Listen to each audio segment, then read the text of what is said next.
Here's a tour of our traditional Japanese home, Airbnb, that we stayed in while in Kyoto. When you walk in, you have an area where you can take off your shoes and dry off. It rained a ton while we were there, so this was helpful, and luckily they provided umbrellas for us during our stay. In the entryway, these doors opened up to the sitting room.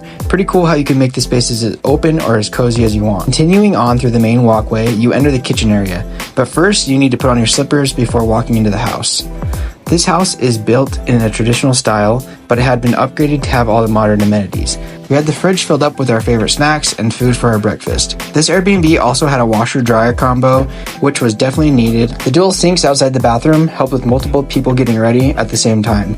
Walking into the main bathroom, you of course had the most valuable amenity of all, a Japanese bidet. Once you use these in Japan, nothing is ever the same. The shower area is a wet room, which sometimes takes some getting used to as you just stand on the floor next to the bathtub. Walking back through the kitchen area, you see these cool open ceilings, which definitely add to the vibe of the house. Next up is the dining room with a normal height table, which is where we spent most of our time when we were in the house.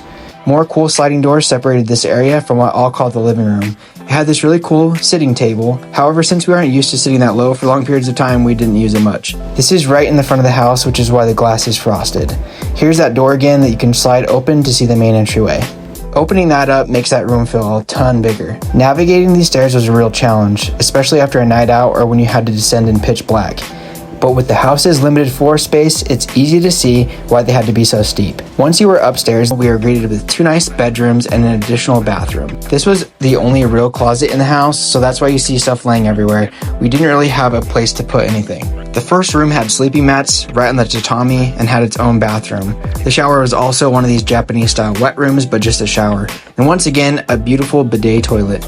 The second room upstairs had a queen-size bed and a window to the deck above the rock garden below. Speaking of the rock garden, it was accessible via the first floor bedroom. You could go out there with the provided slippers. However, as I mentioned, it rained most of our time there, so it was nice just to open the door and enjoy it from the inside. We stayed right in the city of Kyoto, and it was interesting to look out in the garden and see it surrounded by the modern infrastructure. Next to the rock garden was the main level bedroom, which also had a sleeping mat on the tatami. The decorations in this house made it feel very traditional. However, we were probably happiest about there being AC in every room. And that's the end of the tour. We love staying in this traditional Japanese house. Would you stay in it?